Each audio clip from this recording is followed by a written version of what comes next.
Okay, so you work hard, right? You get that raise, you climb the ladder, and your salary gets bigger every year. But does it ever feel like real financial freedom is actually getting further away, not closer?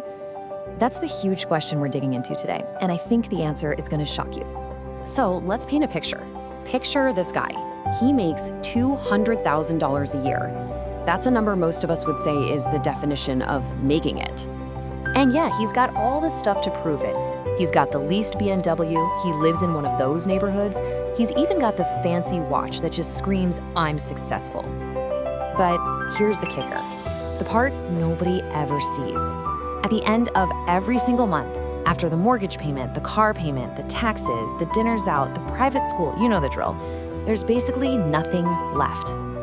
Get this, his total net worth at 41 years old is a shockingly low $12,000. And he's not some rare case, no. He is the norm for a lot of high-income earners. This isn't a story about personal failure, it's about a systemic trap.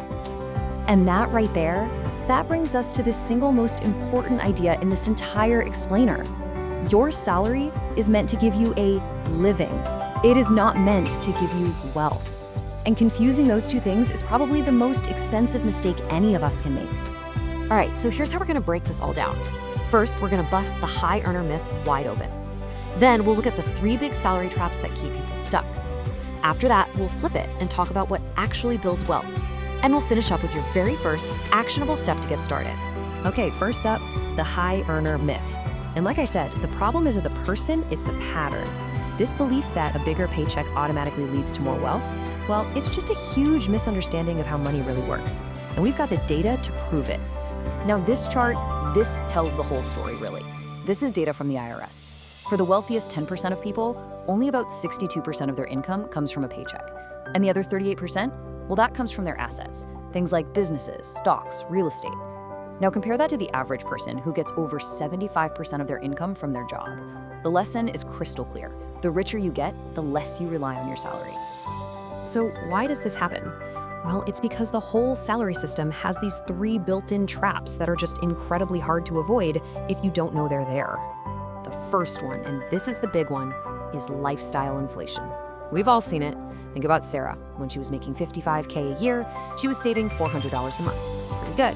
Now she's making $90K, and she's only saving $300. So what happened? A nicer car happened, a bigger apartment, more subscriptions. As her income went up, her spending went right up with it, and it just ate all the gains. It's like you're on a financial hamster wheel, running faster and faster, but going nowhere. So, what's the fix?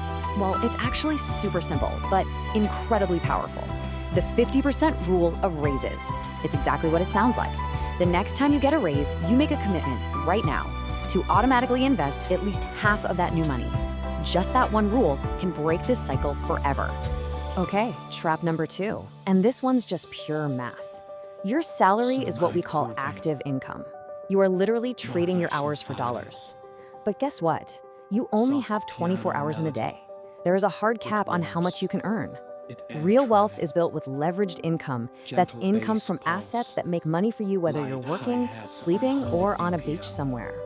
And that brings us to trap number 3, taxes. In pretty much every country, the money you earn from a salary is taxed at the highest possible rates.